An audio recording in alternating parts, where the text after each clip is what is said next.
athletes crave one thing: victory. Like hell, but he certainly had a big bite. But what happens when this desire overtakes morals? What happens when warriors crack under pressure and pay the ultimate price? Here are 15 athletes who got caught cheating. Stick around for the craziest entry on this list. Do that. You know it's against the rules. And you just had a major incident. 1. Michael Pineda. In baseball, batters are allowed to use pine tar, a sticky substance used to improve their grip when using bats. This becomes illegal when pitchers use it because the syrupy goop can improve the ball's rotational spin when thrown. Rule 8.02.4 in the MLB official rulebook states, "The pitcher shall not apply a foreign substance of any kind to the ball." This violation warrants an immediate ejection.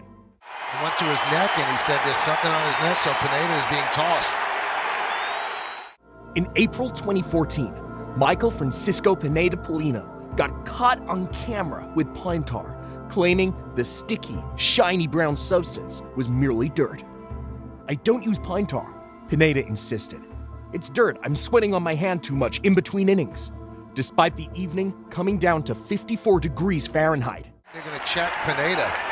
Remember, against the Red Sox, he had what looked like pine tar in his hand. The Red Sox did not press the matter further until their next encounter with the Yankees. John Farrell and MLB officials took a closer look at Pineda during the second inning. With the reliability of high-quality cameras and without a shred of doubt, Pineda had the same sticky substance on his neck, an ill attempt at concealing his misuse of pine tar. Talk about a messy situation, much like Dwight Howard's sticky fingers. There and then signed the free agent deal to get out. 2. Dwight Howard. Be it baseball or basketball, it seems players need to have a better handle on the ball. Some use outside equipment to gain an exploitative advantage. Back in 2016, Dwight Howard of the Houston Rockets at the time was caught using a spray called Stickum. Are saying that Stickum is illegal and the ball has Stickum on it. Returning to the game after spraying his hands with a white tape-covered can left at the scorer's table. Stickum is a substance similar to pine tar that improves the user's grip on the ball, but it was used in football and has been banned since 1981. In a game against the Rockets, Paul Millsap of the Atlanta Hawks described the ball as, "It felt different, like the ball had superglue while he was at the free throw line." Both teams were given a warning, but the NBA issued no penalty after the game because no improvement would have resulted from using the spray. To his own defense, Dwight Howard said it was no big deal and that he had been using it before he was caught. While it is considered an illegal substance in the NFL, Tom Brady found a better way to improve his grip on the ball. Let's go! Let's go! 3. Tom Brady. Tom Brady is considered to be one of the greatest to have ever played American football. The quarterback spent the majority of his career with the New England Patriots. In 2015, Brady was found to be using balls that were intentionally deflated in their game against the Indianapolis Colts during the AFC Championship. Did they deflate footballs during their championship game to gain a strategic advantage? This deflated ball was illegal, as it meant that Brady had a better grip on the ball. After being found out, Brady was imposed a $1 million fine and was also given a 4-match ban. The New England Patriots were fined $1 million and forfeited 2 draft selections in 2016. Brady's suspension was supposed to be implemented during the 2015 regular season, but he successfully appealed the suspension in the U.S. District Court for the Southern District of New York, resuming his playing duties for the entirety of 2015. This entire debacle has been dubbed Deflategate. Deflategate. Deflategate. From the morning shows to talk radio. That ball wasn't the only thing misplaced during the game. Take Julie Miller's timing chip, for example.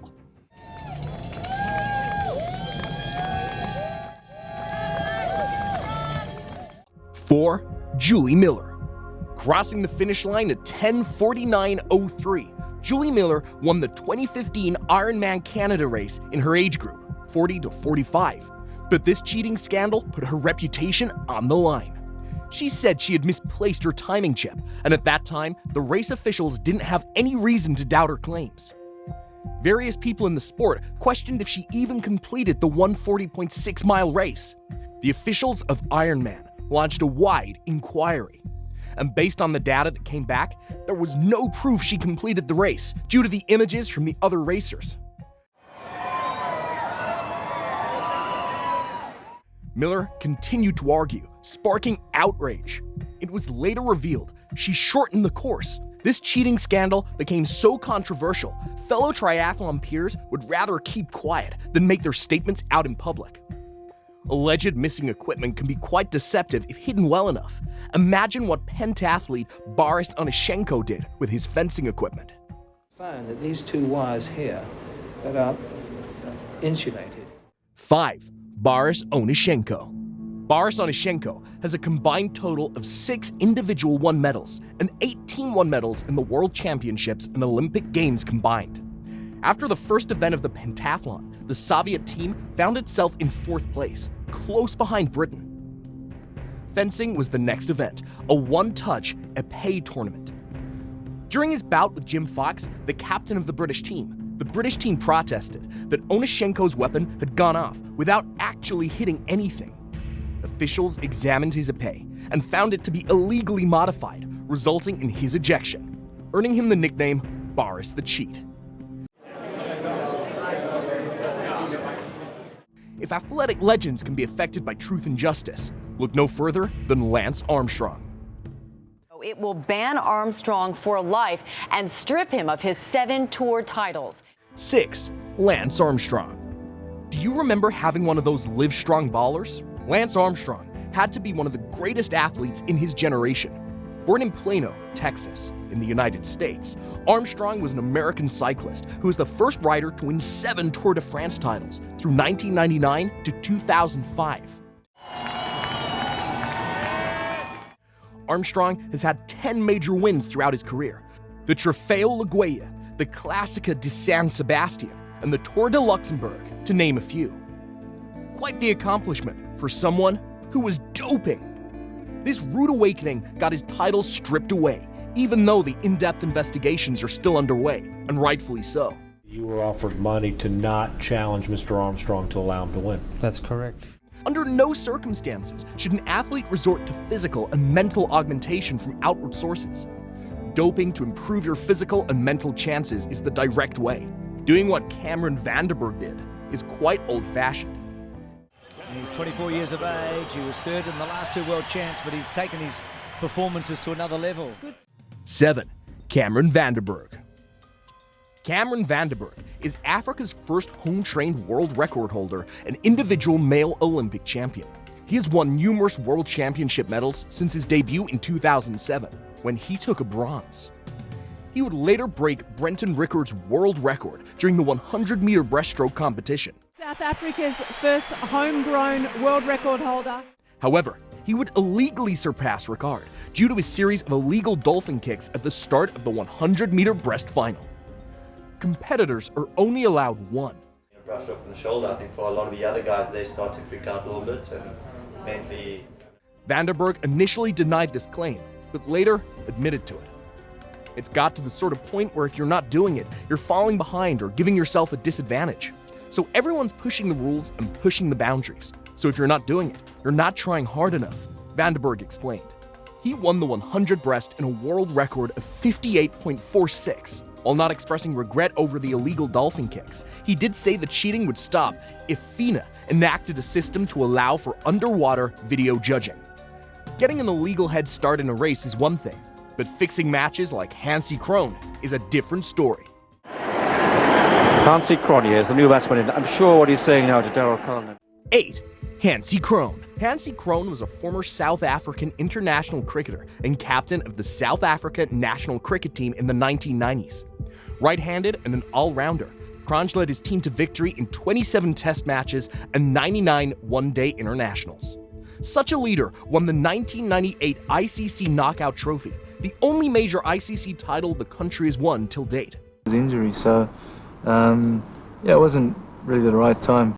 He was often the 11th greatest South African in 2004, despite being banned from cricket for life due to his role in a match-fixing scandal. In April 2000, Crone and Sanjeev Chawla, a representative of an Indian betting syndicate, had a conversation about match-fixing allegations. After an inquiry by the King Commission, Crone was banned from any involvement in cricket for life. You disclosed everything. Yes. He challenged his life ban in September 2001, but on October 17th of the same year, his application was dismissed. He died on June 1st, 2002, when the plane he was on crashed into Craddock Peak in the Outaniqua Mountains. Cheaters often get frustrated when they get caught lying. Look at Rosie Ruiz. Is infamous for cheating to win the Boston Marathon in 1980. 9. Rosie Ruiz. A Cuban-American, Rosie Ruiz is declared the Boston Marathon winner. She was rewarded with a medal, a laurel wreath, and a silver bowl. However, 8 days later, her winnings were stripped away after race officials learned she jumped into the race about a mile before the finish line. It is believed Ruiz intended to jump into the middle of the pack of runners, but miscalculated when she joined the marathon 1 mile from the end, not realizing she was ahead of the other 448 competitors. Rosie Ruiz, the women's winner in the Boston Marathon today with a time of 2:31 and change. Now, we don't know how many seconds that is. It may be a new American record. Unfortunately, Ruiz lost her job in New York, and this caused her to spiral, eventually ending up in Florida. During the Ruiz incident, race officials instituted tighter security measures to prevent future episodes of cheating. Honesty is a virtue all exemplary athletes should embody. Ben Johnson shouldn't be cheating, even if it's the norm. Can't break. And it's a fair start. 10. Ben Johnson. Benjamin Sinclair Johnson was a Canadian sprinter during the 1987 to 88 season. He held the title of world's fastest man. And as far as you were concerned, the result was never in doubt, was it? Well, I was breaking both the 160-meter indoor world records. He holds 12 medals in total, 5 gold, 4 silver, and 3 bronze from his athletic exploits. Johnson became the first Canadian since 1928 to win the 100-meter gold medal. However, this would be a short-lived victory, as doping tests found Johnson had been using steroids and other drugs that were considered illegal. Johnson was disqualified 3 days after his triumph, while he and his coach claimed almost all other athletes were using similar drugs. Doing what everyone else does is human nature, especially if they're trying to achieve greatness. However, what Tonya Harding did was unforgivable.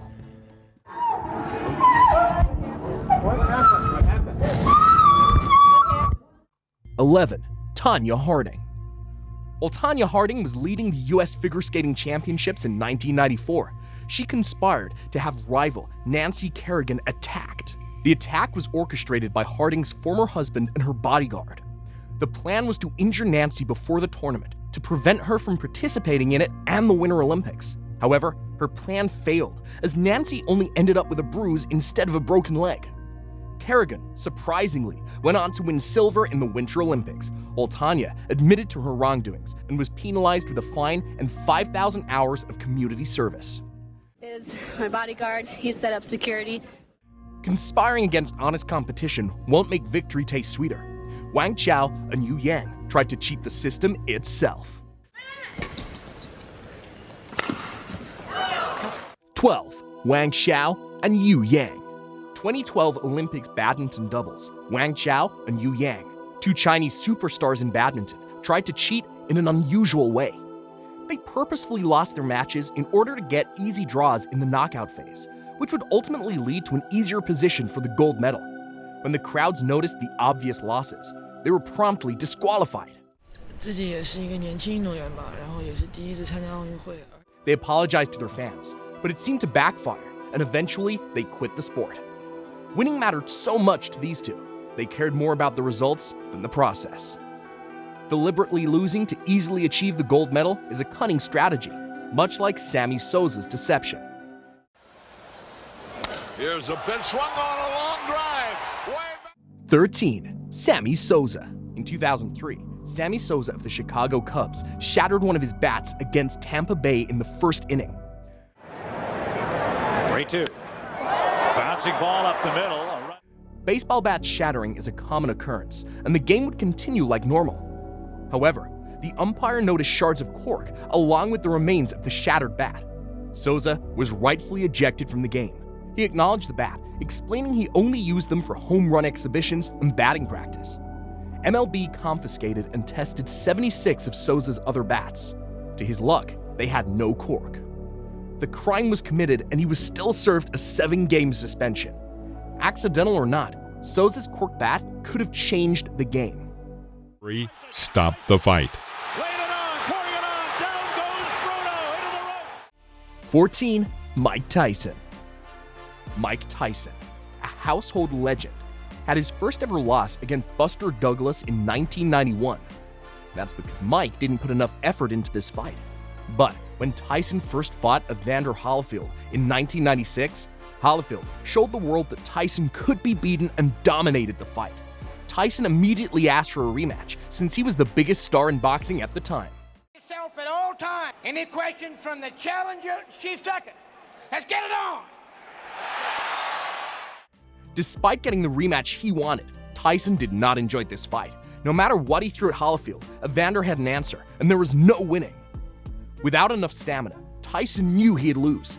Frustrated and full of hate, he took a bite out of Holyfield's ear and was immediately disqualified. It was the beginning of the end of his boxing career. Like hell, but he certainly had a big bite, and that's a dangerous bite. He bit his ear. I can see the bite mark. Mike Tyson was in a bad space. He wanted to win, but this last athlete cheated for a reason you didn't see coming. Is it possible to crash an F1 car on purpose at a particular corner? It is for sure, yeah. 15. Nelson Piquet Jr. In 2008, on the 14th lap of the Singapore race, Piquet's Renault R28 collided with the circuit wall at turn 17. He described the crash as an accident, an honest mistake. However, further investigation revealed Piquet committed this incident so his teammate Fernando Alonso could win the race. The crash brought out the safety car, which allowed Alonso to seize the race lead because he pitted before the race crash. He risked his life and everyone else is on the track. It was the craziest controversy and got the nickname Crashgate. In 2009, Piquet Jr. admitted to the FIA he was forced by Flavio Briatore and Pat Simond. They asked him to stage the incident. Briatore was banned from any and all sanctioned events, while Simond only received a 5-year penalty. What does it mean for the future of Formula One? I don't think it means anything. I think we now go on, we have problems from time to time. As long as we solve them and deal with them properly, that's fine.